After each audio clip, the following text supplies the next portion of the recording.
Bonjour. Si vous vivez en Europe, vous pensez souvent qu'une partie des grands journaux, des grands médias, est contrôlée indirectement par l'État d'Israël et que les autres médias reprennent souvent ce que Tel Aviv impulse à travers ses propres journaux. Mais Tel Aviv n'est pas le maître du mensonge. Historiquement, c'est la Grande-Bretagne qui a créé la propagande moderne en 1914 pour lancer son pays dans la guerre contre l'Allemagne. Et aujourd'hui, en Syrie, c'est la Grande-Bretagne qui a le monopole du mensonge.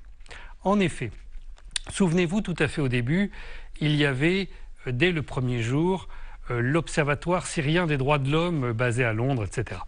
Donc cet organisme est en réalité, depuis le premier jour, lié au MI6 britannique et cofinancé à la fois par la National Endowment for Democracy, c'est-à-dire la branche légale de la CIA, et par l'Union européenne. C'est cet observatoire syrien des droits de l'homme qui a inventé toutes sortes d'histoires, comme l'histoire des ongles arrachés des enfants à Dera. Ça fait très peur. Tout le monde y a cru à ce moment-là. Bon, évidemment, aujourd'hui, on sait que c'était de l'intox. L'Observatoire syrien des droits de l'homme s'est fait une spécialité d'expliquer au jour le jour les différentes opérations militaires, comme s'il avait la possibilité de savoir ce qui se passe sur tout le territoire mieux que le gouvernement syrien.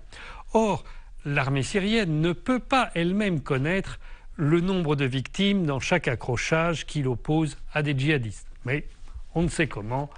L'Observatoire syrien des droits de l'homme, lui, sait tout. Après ça, il y a eu en 2012 la création à l'intérieur de l'administration du Royaume-Uni de ce qu'on appelle le RICU. C'est un organisme secret qui était chargé de superviser la propagande à direction de la Syrie.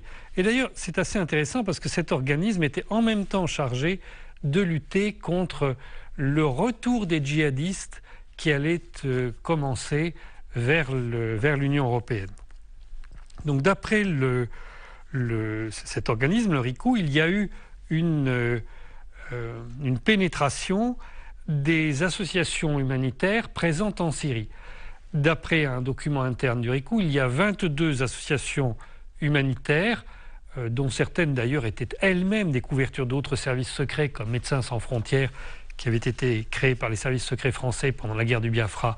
Donc le RICU a pénétré toutes sortes d'associations humanitaires pour avoir des informations, pouvoir faire venir des armes ici et pouvoir fabriquer de nouvelles intoxications sur ce qui se passe sur le terrain. On a également créé les White Helmets, les casques blancs. Alors ça, c'est quelque chose qui est financé à la fois par la Grande-Bretagne et par la Hollande. Et ça permet de montrer des images tout à fait exclusives, parce que personne d'autre ne peut les avoir, de crimes qui seraient commis par l'armée arabe syrienne.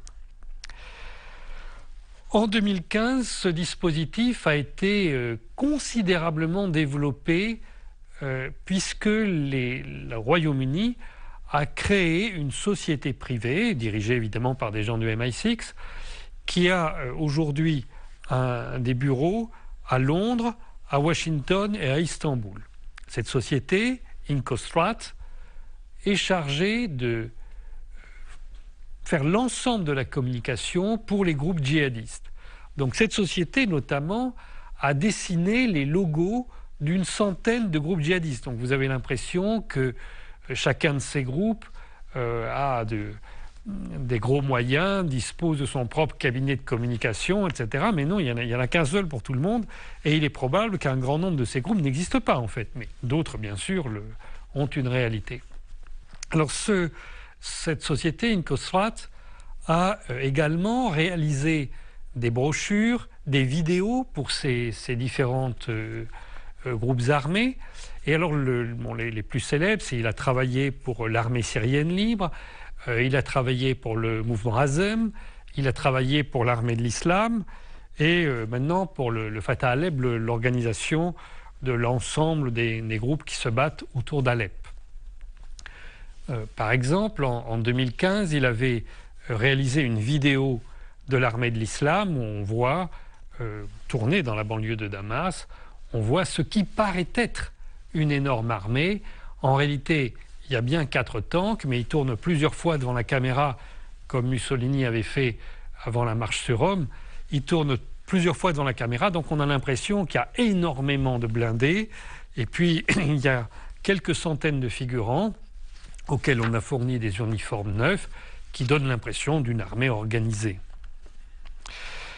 Cette société Incostrat a également mené différentes opérations d'intoxication, comme l'affaire de l'hôpital d'Alep qui aurait été bombardé le 27 avril. Et en fait, vous savez que c'est une intoxication puisque l'armée russe a montré que cet hôpital, d'après des photographies satellites, était en réalité détruit 7 mois plus tôt. Ou plus récemment, vous avez eu l'histoire du bombardement d'un camp de déplacés syriens près d'Alep.